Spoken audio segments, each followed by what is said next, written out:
Thank you all for joining the NPowerMATCH Fireside Chat titled The Power of Mentorship. We're excited to celebrate National Mentoring Month with you and hope you not only enjoy today's discussion, but take away some valuable insights. My name is Amanda Aguilar, and I'm the NPowerMATCH Manager leading NPower's National E-Mentoring Program. I will be the host for today's conversation, and before we get started, I would like to introduce NPower and NPowerMATCH to some of our newer members of the community. NPower is a national nonprofit organization that provides free tech training for careers in IT to military veterans and young adults from underserved communities. Our mission is to move people from poverty to the middle class by creating access and pathways to careers in technology field. We were founded in 2000 in partnership with Microsoft, JP Morgan Chase, and Accenture. In 2002, we began our first training program in New York. Today, we have expanded nationally with over 10 locations in New York, New Jersey, Maryland, North Carolina, Ohio, Michigan, Missouri, Texas, California, and Toronto. We've also partnered with the Department of Defense with our program SkillBridge, which trains current military members in the cybersecurity field as they transition into the civilian workforce. To help our trainees successfully launch their careers in tech and continue providing support to the alumni community, NPower elevated the need for an official mentorship experience. That is where NPowerMATCH comes in. NPowerMATCH is NPower's national e-mentoring program. The pilot was launched in the height of the pandemic in December of 2020. Again, the focus being how do we support our aspiring tech professionals with their career goals in a safe and flexible environment across all NPower regions. The decision was made to provide opportunities for mentors and mentees to connect weekly via asynchronous messaging and flexible scheduling of a 1-hour video call each month over the course of 22 weeks. Following the successful launch of the NPowerMATCH program, we expanded from serving 50 mentees a cycle to over 350 mentees in present day. Some of the success outcomes of the NPowerMATCH pairs include broadened networks, confidence boosts, completion of personal and professional goals, program retention, new skills, and procurement of professional opportunities. With plans to further grow the number of mentees in 2024, there's no better time to support aspiring tech professionals through the NPowerMATCH program. Our highly esteemed guests today are all NPowerMATCH mentors and have agreed to share their tips and tricks for mentorship, navigating the workforce, advice for mentees and new volunteers, as well as communicating the true impact of mentorship. Therefore, I would like to first introduce today's moderator, Natasha Morris-Battle, a long-term mentor of NPowerMATCH and fraud investigator at Citi, NPower's corporate partner and one of its biggest champions.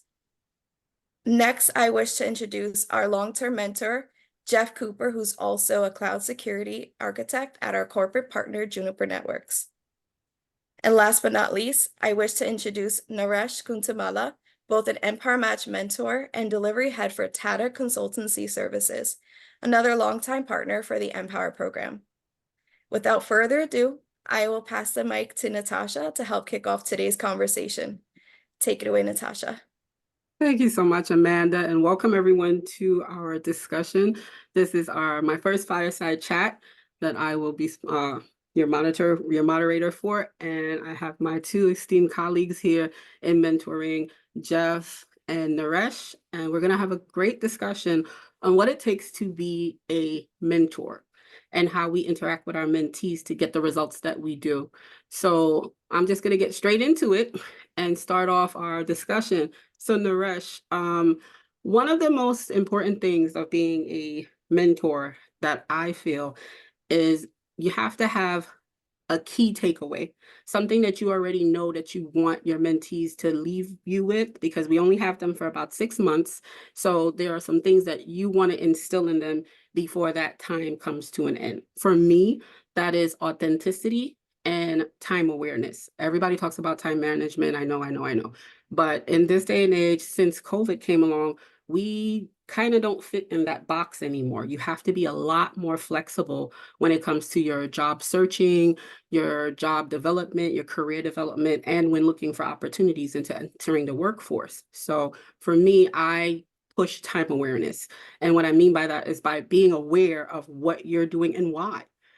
There's so many people that enter into different types of jobs, and then after a couple of months or a year, they hate it, right? And they're like, how did I get here? And it's because you're not cognitively looking at your choices. Like, are you doing this for the right reasons? What is your key motivating factor? Because if that's not what you want to do, that's just not what you want to do. And you're not going to stay in anything that you don't want to do for a long time. So, Naresh, what are your key takeaways that you want your mentees to have? Yeah, thanks, Natasha. Definitely, I mean, there are a lot of things going on when you talk to the mentees, right? They have so many, they are so confused, they are directionless at times. I mean, they might be looking outside, but there might be solutions within their own area or place. So my key takeaways would be that set the goals and expectations. That is number one. Definitely, you need to set your goals and what the expectations is, and measure your goals, and have a path that what at what time and interval. Set those goals in a grow model, right?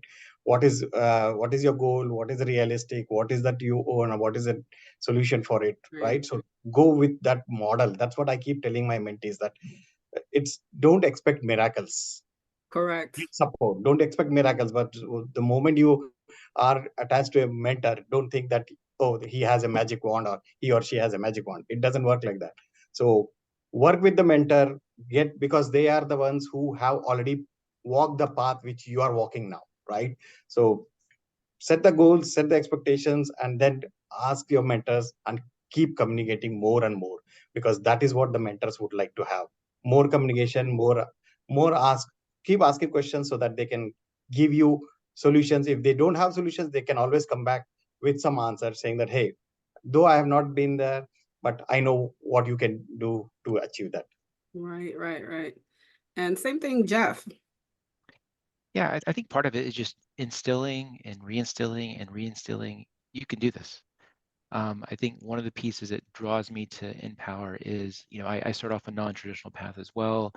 I barely passed high school. I joined the Navy. I'm a veteran. So you can kind of overcome your past and direct your future. So I think some of it's coaching, it's the points you just made. It's also just cheerleading. Sometimes they just need to hear Right. motivation. You can do this, right? Hey, it's a tough week. You can do it. Stay on it. So I think some of it's just you can do this, just cheerleading along and helping just give them that motivational boost that you can do it. Very, very true. And one of the things that you both talked about was being truthful and honest. And I think that speaks to that authenticity part. Like I let my mentees know from the start, I'm human just like you. I walked the path just like you. There was a time when I was an undergrad that I did not know what I was doing. I literally was signed up for a liberal arts degree, and I didn't know how I was going to use that degree. So the only reason why I ended up on my path was because I had to be honest with the people who I was talking to. I had to talk to my at that time financial aid, and you have a degree counselor. I had to tell them, like, listen, I don't like biology. I don't like it. It's not going to work. And that's the only way that you will kind of sort yourself out. You have to be very, at some point, real with yourself and what it is that you're trying to achieve. So I totally relate to both of those things. My next question would be, I'm going to throw this over to Jeff. And now that we talked about the key takeaways that we wanted to have our mentees come leave our program with, one thing that I have noticed is that, okay, the NPower program is very high demand. Just being honest, it's high demand, it's a lot of testing. And one of my things that most of my mentees come back to me with is, okay, I'm trying to make sure that I leave this program with a job or an internship. And sometimes that does not happen. And now that we are in this post-COVID world, and for me, in the world of fraud, there's a lot of things that happen, even on in LinkedIn, when you're trying to look for a job. How do we go about doing that? Like, how do we steer our mentees into a position where they're actually using their networking skills and using the things that we've discussed with them when trying to tackle and navigate the workforce? Yeah, I think part of that is encouraging them to use social networking to their advantage. So for example, LinkedIn is a recognized platform. I encourage our folks to get active on it, post on there. One of the things you mentioned is the program is good and they gain skills and they do projects and they do real work. And correlating that to say is you have experience, you just don't have a paying job yet with this experience. Your coursework, your education work, your project, your self-study is all experience. So start talking about LinkedIn. Hey, what am I doing? What am I learning? I did this lab, I read this article, this is what I think. For example, one of my mentees wants to be a web developer. I'm like, all right, let's get your website going and let's publish it and let's post about it. Right. So I think some of just getting them active and building some of those relationships and building those connections. Like you mentioned, I mean, just this weekend I was talking to one of my folks. Hey, I'm happy to look at any resumes or whatever you're going to submit. Questions. Hey, well, do I qualify for this? So let's take a look. Let's break this down. So again, it's helping them navigate that. Just being there to bounce off ideas or just hey, well, should I be interested here and there? But again, it is encouraging them and coaching just to get active, promote yourself, build your network, and you will gain that visibility, help you find that first landing spot. Right. I do. I love the fact that you stated when you first came in here, the non-traditional route, right? And I want to throw that over to Naresh. Like the non-traditional route, when we're trying to get our mentees into the workforce, one of the things that does come up is title and expectation. How do you deal with that with your mentees? Yeah, I have a couple of examples also. So, see, my recommendation to my mentees, on during my speed mentoring sessions with NPower and things. So, thanks to NPower giving me that opportunity to share my experience.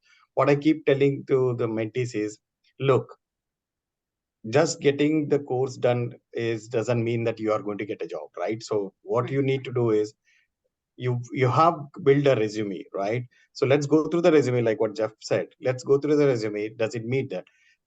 Some times what happens is the mentees, they have already worked in their previous experience or in their previous this one. So what I would recommend, or what I recommended, and this happened in one of the speed mentoring session in NPower, is that she was actually doing the cleaning kind of work. And then I said, look, how long have you been doing? So she said 2 years. I said, look, when you are doing for 2 years, which means that you know your on-time delivery, you know the quality of that. Right.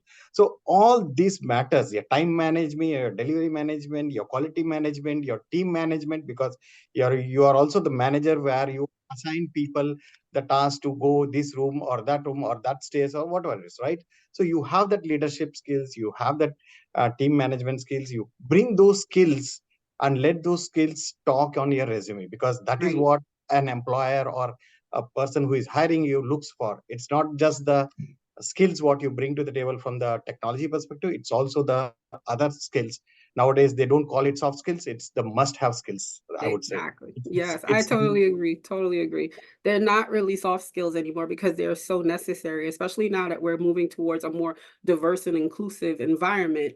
You have to know how to communicate. You have to know how to talk. You have to know how to, even deal with your own personal biases. So all of those things are very important to what we're doing as we continue to navigate the workforce and make better changes for the future. So great, great, great answer.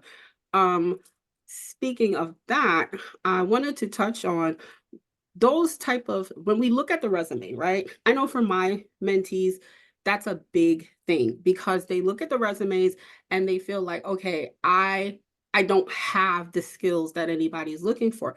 You have to reinvent yourself sometimes, right? Sometimes you have to do exactly what you said. Look at your skills and see where they fit into other areas. One of my things that I do when trying to get my mentees to look for different jobs is understanding it's just like when you're trying to get into college. You have the list of schools that you really want to get into, and those are your top schools, and you know the requirements, you know what they're asking for. So that would be like the job description, what it entails.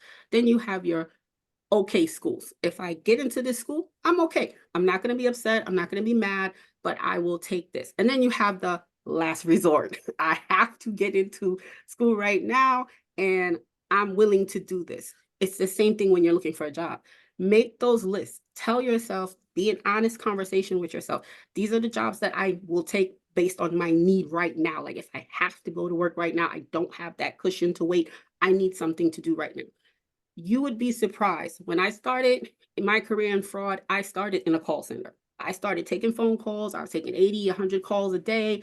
And that's where it started. I worked my way up, promotion, and then I made lateral moves into different departments so I can learn even more fraud and get to where I'm at. Technically, I could have moved up and went into other areas in it, but I like what I do. I like where I'm at, and I decided this is where I wanted to stay. At one point, I was doing fraud rings, which is a lot of stuff. And I said, you know what? I need to see fraud from a different perspective. I don't want to see it from the scammer's perspective. I want to see it from the actual clients that do fraud on their own account. So when you speak to your mentees, and I'm going to throw this over to Jeff, about their career path and career development, how are you communicating to be flexible, with their choices?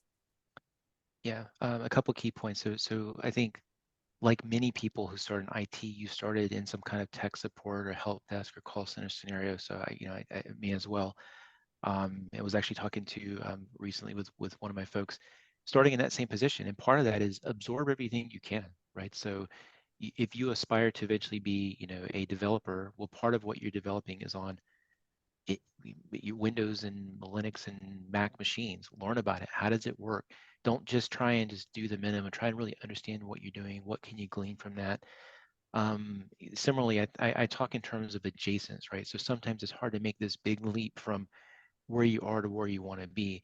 But Correct. what is much more feasible is a series of adjacent steps. So what do I do when I learn that? What can I do next that's adjacent to that? Focusing on that. I think as well, again, going back to is especially starting out, it's like, well, how do I get this job? It's focusing on what you can do and what you do have, right? Like Naresh, if you've worked at all, you have some experience. If you've done college work or NPower program or self-study or whatever, you have some experience. So it's focusing on what you do have and what you don't have. And I think the third point is, and it's really a criticism of job descriptions in general, right? I mean, it's a wish list, Feel right? free, We've go all, ahead.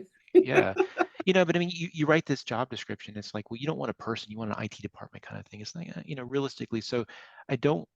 I encourage people not to be overly thrown off by this exhaustive job description. If it looks reasonable, if it's kind of where you think you want to go, then yeah, let's put that in there. Because in many cases, right, you're not going to find this person who does all this stuff for, more of kind of a stepping stone entry pay and stuff. So again, just some guidance, encouragement, things like that, kind of what we've seen and where we've been, like you mentioned. Right. Yeah, definitely. There is, to me, we're not looking for the right fit anymore, because what does that even look like nowadays? Like, there's no exact right fit. You're looking for someone who can come in and who's willing to learn the job the way it needs to be done and has previous skills or previous experience that is workable, right? That's what companies want, because you didn't work here before. I have friends that worked at Chase, and guess what? The Chase way isn't the city way. So you still have to come in willing to learn what is going to happen in the environment that you're at. What about you, Naresh? Yeah. So what I keep telling my mentees is, once you build your resume, set up a goal that how many applications are you doing on a daily basis. Whether it is three, set yourself a target. Today I'll apply for three, or tomorrow in a week, how many times are you going to apply? Because it's not that you apply today and then sit on it and wait to hear from the organization, because they will get tons of resumes. It's not that you will be on the top and you will get a response. They may respond, they may not be responding, they might be out of vacation or whatever it is.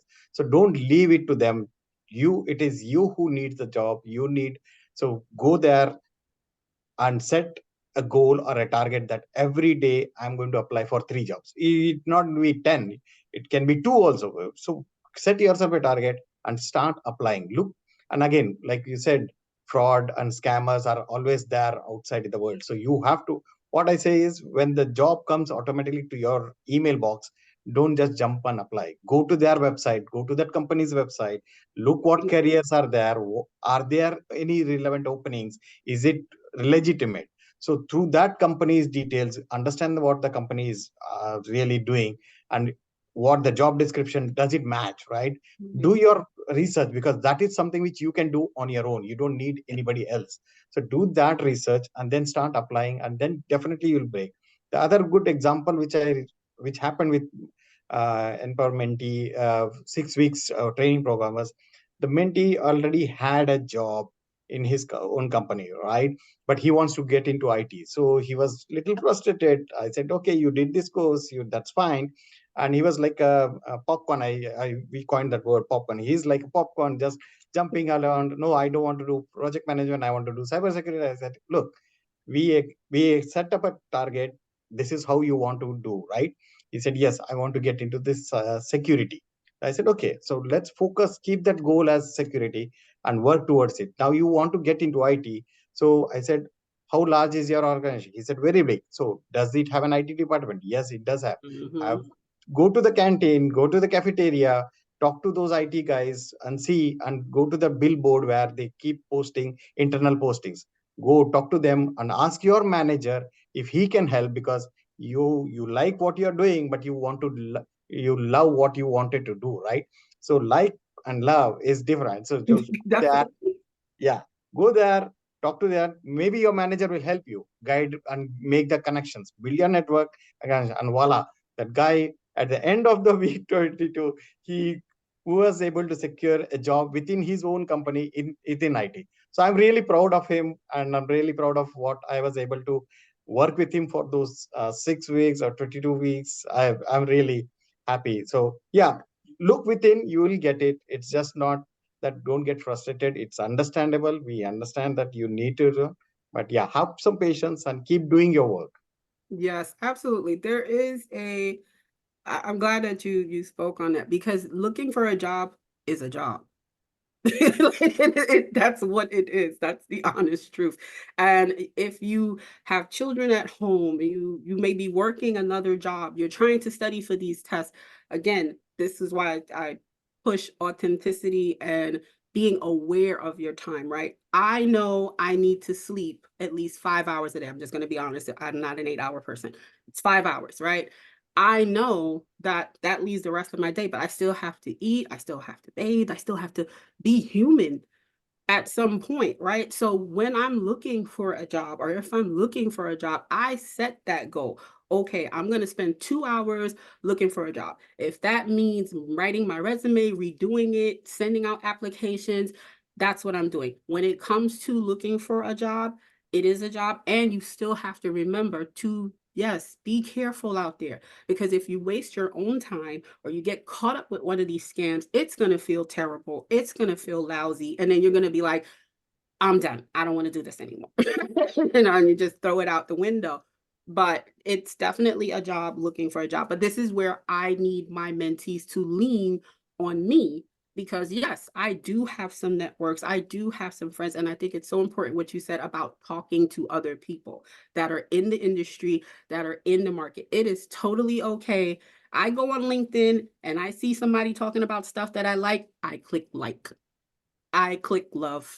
I try to add you. I try to make friends, because you never know. That person might be the person that might actually say, hey, we got a position open up. Take that time out and pay attention to the things that interest you. Trust me, it goes a long, long way. So I think that is absolutely great advice for your mentees. My next question would be from this, and I've been with NPower now for about 4 years since the program started. I was one of the founding mentors there, and last year they did honor me. Thank you so much. I appreciate you guys with an award for my mentorship. So my favorite part of being a mentor, the reason why I do it, is because I like seeing people win. That's my thing. All my mentees will tell you, I like winning. I don't know nobody that don't, but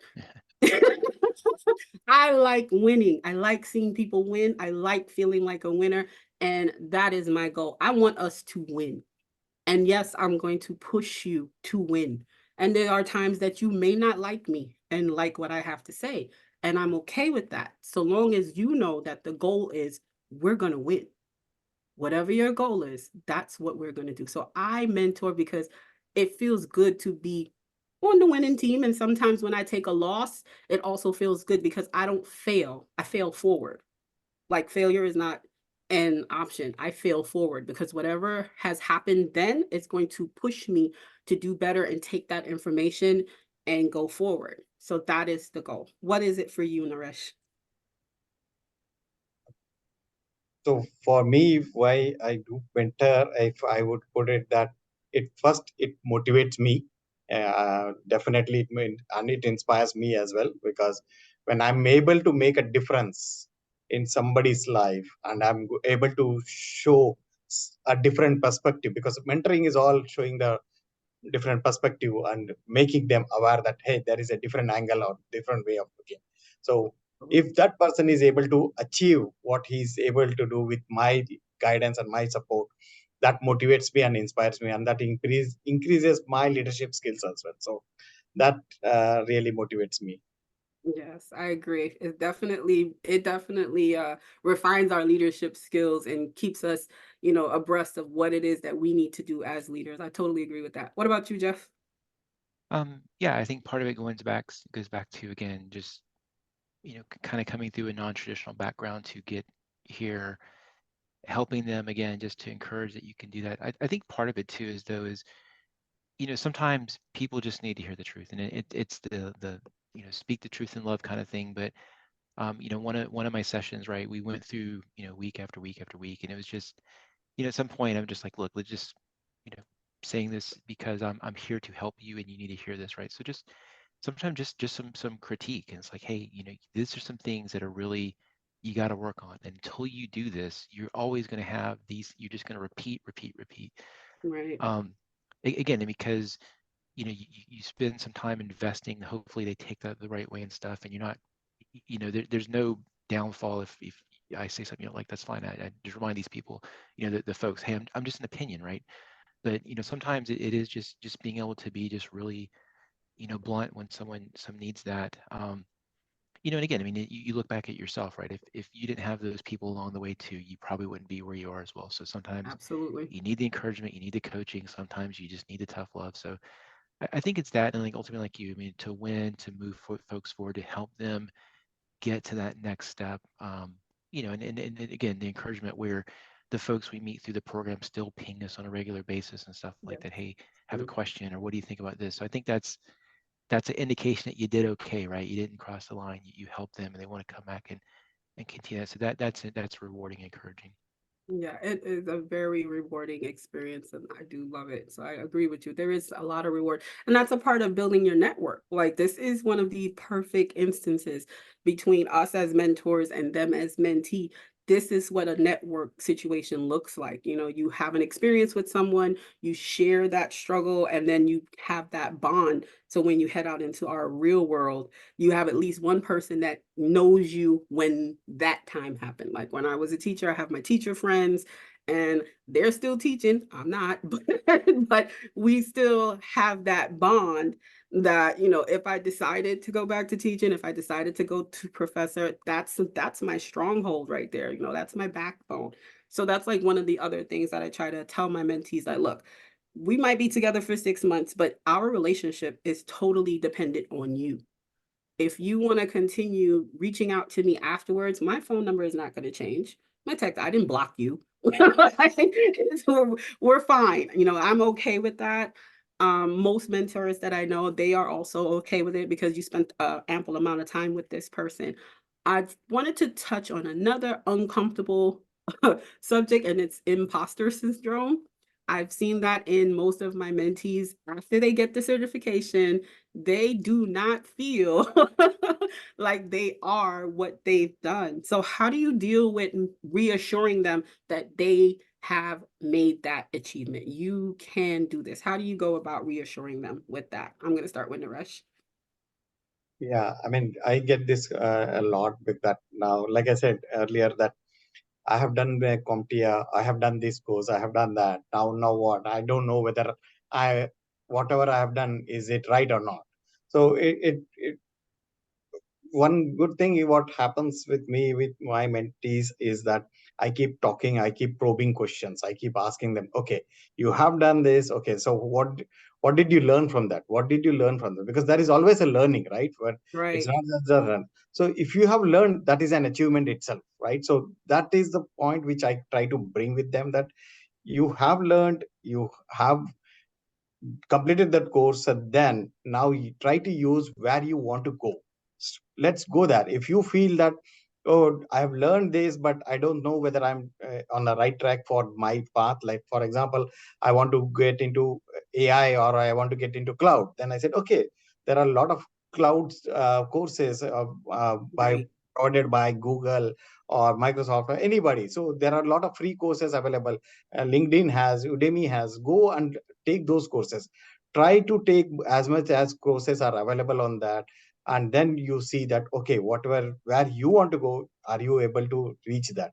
If not, we can come back, we'll discuss. So it's constant dialogue with my mentees. That's what I keep talking to them, saying that, hey, look, don't be uh, demotivated, don't feel down. It's okay that you don't know whether it's the right fit or not, whether you did the right course.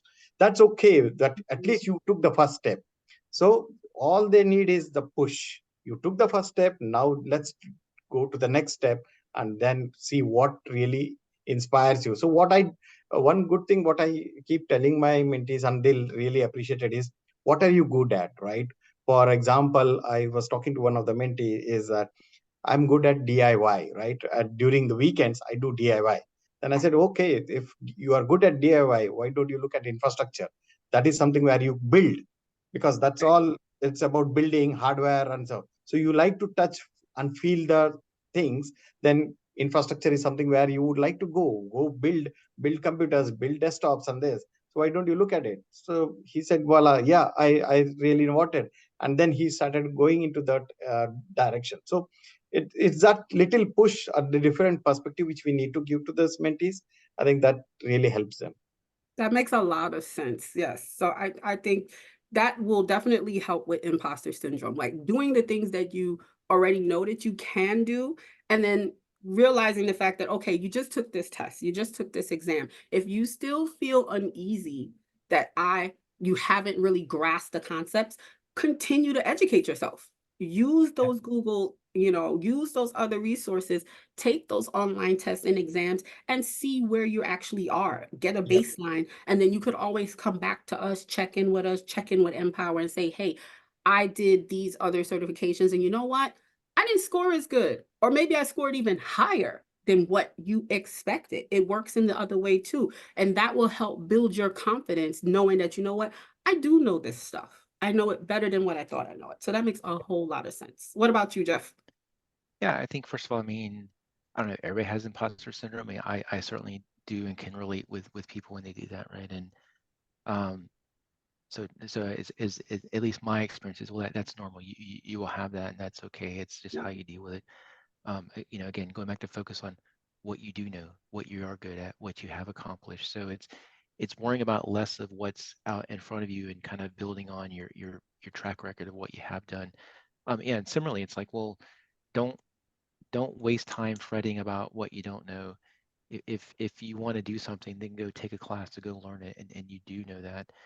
I think one thing too is, and I do some of the guest lecturing with some of the teams as they go through the cloud and programs. I think part of it is just helping people to focus on some of the fundamentals, right? So again, like you mentioned, there's a ton of things out there. It's like, well, where to even start? But I mean, there's a couple core concepts to say, if you know this core concept, for example, we talk about just basic networking. If you understand basic networking, it is fundamentally unchanged for the past 40 years, and it will be fundamentally unchanged for the next 40 years. If you Yep. learn that today, that skill will suit you the rest of your career, and it'll apply to other things of what you do. So there's a couple key fundamental things to say, we'll focus on those, and not always the shiny thing, but and it'll build. But even sometimes just helping point, and again, I think it's everybody has it. Don't focus on that. Just what can you do? What do you know? What's your path? So kind of focus on the things you can control and do. Right. I think that is all very so much valid. Um, I think also, like, when it comes for me moving past my imposter syndrome, even with the certifications and the testing, it just comes a point in time where you yourself kind of have to like just say, it's okay. I'm okay. You know, I am not as good as maybe he or she or them, but I'm happy with me. And once you're happy with yourself, anything is possible from there. If you're not happy, that's something that we have to talk about. So, like when I mentor, it's not just all skills and it's not just all test examinations. I need my mentees to understand I'm here for you as a person. You know, we are all socially impacted every day by various different things, our incomes, our neighbors, their dogs, all kinds of stuff. And I try my best to make sure that I communicate to my mentees that I'm here and I'm available. So sometimes, like if they are dealing with challenges that are beyond the scope of NPower, I let them know that it's okay, that we can talk and we have that confidentiality, that it will stay between me and you unless in certain situations. Other than that, they know that they can talk to me. How do you try to build that kind of relationship with your mentees, Naresh? Yeah. So definitely, I think that is one area which keeps coming up with my mentees on and off, right? So it's saying that, Mhm. oh well, I'm down today. I don't know whether I'm doing so. What I keep telling them is, look, you are unique.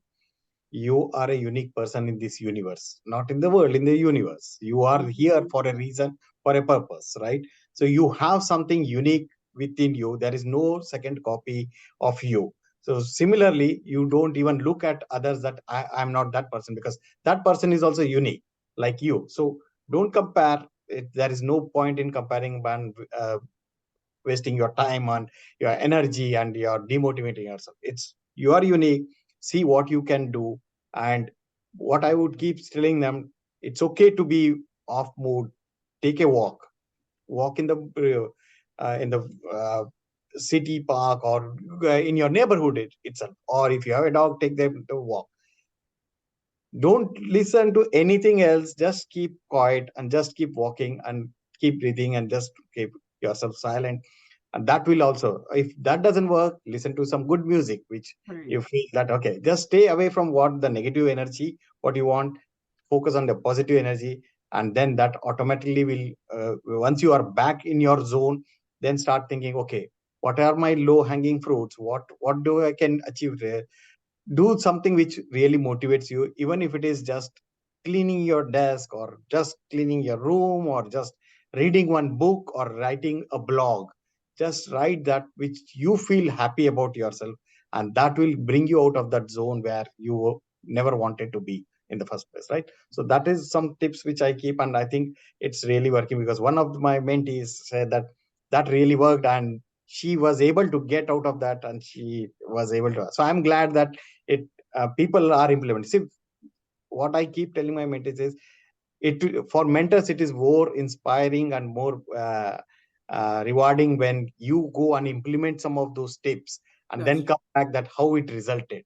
So yeah, that really is a rewarding, and it motivates us also to think more and talk more and do more analysis of the situation. that is very, very true. How do you get your mentees to reset, Jeff? Yeah, I think it's just it's run your race. It's your path type of thing, similar to what you're saying. Just pace yourself, right? You get busy, but just pace yourself, take your time. Make sure you get some downtime. It's not all about work and study and what's next. Just take some downtime and enjoy the time you have. Things are in cycles, right? You'll have times to busy, you'll have times where it's relaxed. So just each day, each moment, don't stress about it, right? I mean, it That's will, true. things will happen. Just kind of, I think as long as you stay on kind of the right habits, right behaviors, right, it will trend in your direction, right? And so I think just not, in the down days, hey, don't get too down. It's probably it's probably never as bad as you think, nor as great as you think. So it's always kind of somewhere in between there. But just just balance. Hmm. I agree. Like I try to tell everybody, like I never claim nice.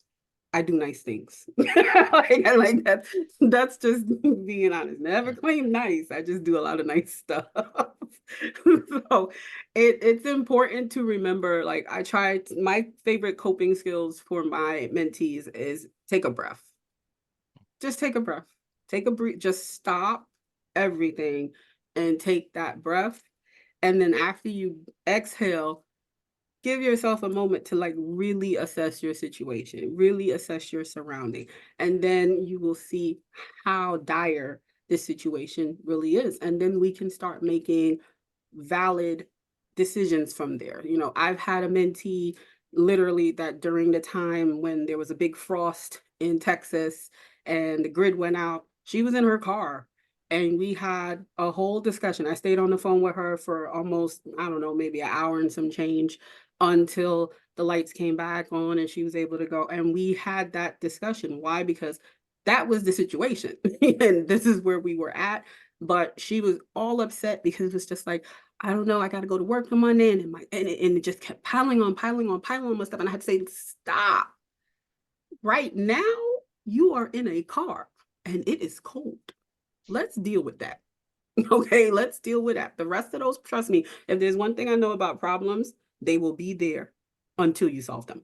So you don't need to pile up more and more and more. You just need to take that breath and start attacking them one problem at a time, because trust me, there will be another one before you know it. But if you allow them to overwhelm you and overtake you, that's where your bigger problem will be, because then you're going to trap yourself in this box and you're going to feel immobilized. And that is a horrible feeling to feel. Nobody likes to feel that they don't have power in a situation. Nobody likes to feel like their choices or their voice isn't being heard or it doesn't matter. So like, don't lock yourself in that box. Don't isolate yourself in that box. Use your resources. They are out there. They are definitely out there. So I appreciate all of that. Those are great tips. Great tips. So I'm trying to think, is there any other thing that we really need to touch on with this mentee? Oh, and this is for the mentees, all of you that are out there. One of my biggest, I won't call it a pet peeve, but in the mentoring mentee relationship, there are good things and there are some bad things. And there are some things that we as mentors have to deal with. And one of my slight pet peeves is communication from the other side, right? Yes, it's my responsibility to be available for you, to give you great information, but at the same time, I can only do but so much. If you're not expressing to me, if you're not telling me things, if you're not following up with stuff, there's only but so much I can do. I let my mentees know straight off from the beginning when we first connect, right? I set that expectation that, listen, you're going to get the most out of this relationship or this experience based upon you, because I have to be able to gauge what it is that you need. And I'm not going to know that unless you tell me. So when you meet your mentees for the first time, how do you go about like breaking that ice and setting your expectations, Naresh? Yeah. So in my case, what I do first for breaking the ice, I just uh, give my background, not just about the professional, but I even personal background, and then I give some humor, add some humor to it, saying that. So the moment the mentee gets comfortable, then I said, okay, now this is what it is. So that introduction is definitely one way. Then I say that, look, I explain them the whole 22 weeks or whatever weeks, 6 weeks or whatever program they are into. Then I say that, okay, this is how it is going to be. Explain them what is that these whole weeks are, and ask them that what is that you want to achieve, what is that you want to gain from this every day. There is a framework. Now, how do you want to utilize this framework for your advantage, right? And that is, and then I keep telling them that, look, I will block my calendars for Right. next 2 weeks on a regular way, every week. Once we are comfortable, we can go into bi-weekly as well. But till that time, I would like to have a weekly connect. But what I also say them that any time of the week, if you are not able to make it or I'm not able to make, please communicate, because that is very important. That are you not able to, even if it is 1 hour before, please communicate, because that is very important for us and for you guys also, so that we are either moving the schedule to next day or next week. So communicate that you are available. Also, availability is very important and discipline is very important. So I keep telling them that please be disciplined, because this program is, don't take it for granted. It is for you to, even though it is free or whatever it is, you have to take utmost advantage of this. So it is for you. Like, I agree with you what you said, right? It is for you. Communicate more. So I lay out the rules of engagements at the beginning itself, and then I try to be not very stern, but I said, let's be disciplined and let's be respectful of each other's time. Absolutely. I totally agree with that. Jeff, how about you? Yeah, I mean, kind of an intro call initially, just again, a little bit of why I'm here and what drives me to be here. Try and get a bit of feel for them as a person, where they are, what's their background, but really just assess where they are, right? I mean, I think part of it is each person, like, University, each one's unique, right? So you kind of figure out, where are you and where can I help you? And sometimes, I'll ask them, say, what can I help you with? And sometimes they may have something, sometimes may not. Sometimes maybe what they tell you, as you start to realize that that's probably not really that. So just part of trying to kind of feel out to say, how can I be here and best help you, move along. And again, it's just, hey, you never met me. I'm here. I'm giving you an opinion, a perspective. At the end of the day, it's your life, it's your decisions. I'm here to be a sounding board. I'll share whatever, help you however I can. Just they are empowered to kind of do their thing, right? It's you at the end of the day. Can give you my 2 cents, but you make the decisions. You live with them, good or bad. But just like you mentioned, so we'll do homework, right? Hey, this is to help you. If you do it, that's great. It's going to help you. If you don't, my feelings won't be overly hurt, a little hurt, but but I mean, I think it's just, I am here to help you, and how can we best use this time to be of assistance. That is spot on. Homework, guys. They got to do it. Like, I can assign it, but if you don't do it, then there's nothing that we can't really move forward from there. But I see Amanda is back. Yes, thank you, Natasha. First off, I would like to thank you all for your personal anecdotes you've been sharing. We have so many questions that came through, and I feel like you've addressed a lot of them as the conversation continued. I did want to point out at least two here, because I know we're coming up on time. The first question, I will pose it to you, Natasha, and it has to do with, gosh, I'm looking for it here. Your thoughts on switching careers, reinventing yourself. Is it ever too late to do that? Never. Absolutely never. As long as you have air in your lungs, it's never too late to do anything. Like, all right, I know I look fabulous, but I am 44 years old, and I used to be a STEM teacher. I always loved computers when they first came out. I am old enough to know about dial-up and American Online, and I was one of the people that was using American Online on Fire a lot and kicking people out of chat rooms with macros and making pretty colors and stuff. And other people didn't know how to do that, and I did. So it was fun for me. I didn't know that that was going to turn into a career choice until I got to Teach for America, and I was graduating from undergrad, and I said, okay, I want to get a job. And everybody said, well, go into teaching. They're always looking for teachers. And I said, okay, let me apply for Teach for America, because my sister did Teach for America. And then I ended up applying. I ended up getting into it.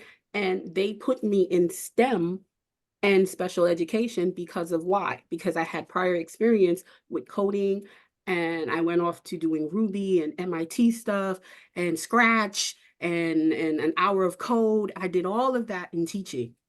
That has nothing to do with what I do at City whatsoever.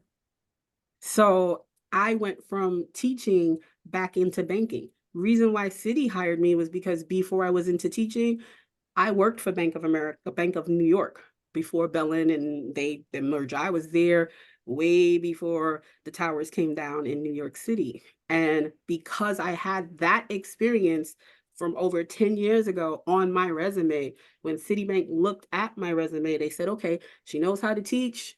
She worked as a financial adjuster for Bank of New York. We can work with that. And that's how I started. And no, I did not come in as a manager. No, I did not come in with a title. I came in with a title that was a level 2. Now I'm a level 4. So it takes time. You know, when you're going to reinvent yourself, I will tell you this much: be realistic. That's the most important part. If you're going to be something, be the thing that you want to be. Don't reinvent yourself trying to be something that you're not, because that's going to waste your time. So that's my advice on that. Reinvent yourself, yes, but make sure you're reinventing something that you created, not that somebody else. Don't try to, there's no cookie cutter way of that. You have to create yourself. That's your job. Okay? Thank you. And another question had asked about, what the path of success looks like. I feel from your experience, it demonstrates it's not one linear path. It's a Absolutely. winding road. The next question I would like for you, Jeff, to take on. Not sure if this is something you have full expertise in. It is new for all of us, so just we'll take a stab at it. It's how do you deal with new AI resume filters during selection processes in companies? Is there a strategy to help on that front so you can manage to get through that filter? Yeah, so again, personal advice. So again, not for what that's worth, but what I encourage people to do is go find the job you want and copy and paste that and put it into a chat GP or something like that. And then take your resume. Do not put your personal information in there, but take the meat of your resume and put in there, and you say, ChatGPT, this is the job I want. Here's a resume. ChatGPT, here's my resume as it stands. Help me better write this resume to apply it more to this job. And do that, but don't copy and paste that out. Go back through, still use your words, put your spin on it. Because as they do AI detection, they will start to detect to say, well, this was generated for AI. So again, use your own words and stuff like that, but absolutely you should use it as a tool to help you. You can look at it, I've encouraged people, hey, go look at this and say, well, what do I need to do, or what kind of path do I need to take to go get this type of job in a couple of years? So absolutely let it be your friend, let it be a tool you use, get comfortable using it. Even if it says, hey, well, here's some things you need to learn. Okay, well, help me learn that. What are some classes recommended or something like that? So I found over the past year, I have ChatGPT up pretty regularly, right? Throughout my day, it becomes a normal part. And again, I think folks need to get comfortable using that, and don't be afraid of it. Learn it. I've heard it say, AI won't take your job. It's the person who knows how to use AI that will take your job. So be that person. That's true. Very, very, very true. Natasha or Naresh, anything you wanted to add about your personal approach to this? Well, for me, I do have an HR background, and I think it starts with exactly what Jeff said. Like, when I use ChatGPT, I'm asking the questions that I want answers to. ChatGPT, how do I write a resume for this specific job? Just to see what it's going to kick back to me. And then when it comes back to me and I look and I see, okay, well, this is what AI says and this is what I have, then I start kind of making those comparisons. I think it's a lot more of learning how to have that conversation with ChatGPT to make sure you're asking it the right questions. So that way you can take, because we're still, at the end of the day, yes, it's AI, but we are still humans. And the human part about that is you still have to take some time to understand what it is. I think that's like the great part about AI. It kind of makes us as humans rethink how we communicate, rethink what we are really asking someone to do, or how, because that's just how it works. Whatever it's going to give us is basically based on exactly what we asked for.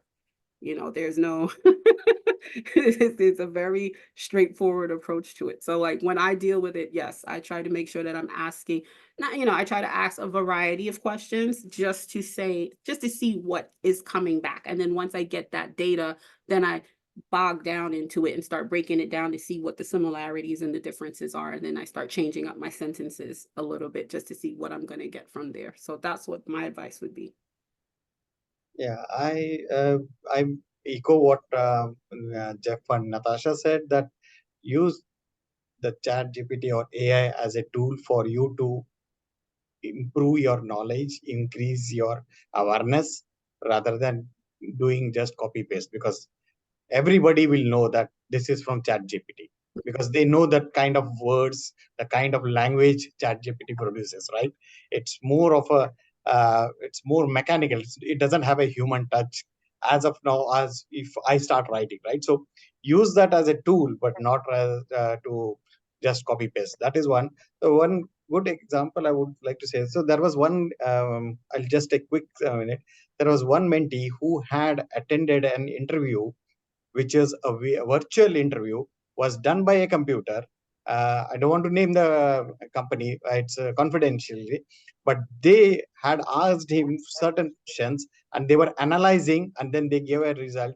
Then he was demotivated, saying that it said on my behavior aspect that I was nervous, I was this. I said, that's okay. Just reach out to the HR, say that you were taken by surprise because that was all of a sudden the computer was talking to you. That's okay. It was trying to analyze your behavior skills, your analytical skills, and all that. Just go and talk to that HR. Say that, hey, this is your process. Give me another chance because I was not ready for it. And then be prepared and then go for it, because it's always that you come for a surprise and then you just get demotivated. Just don't get demotivated by that, I would say. Thank you all for sharing your approach to that question, and also for sharing, Naresh, for sharing your experience with the mentee and how they encountered or confronted that interview.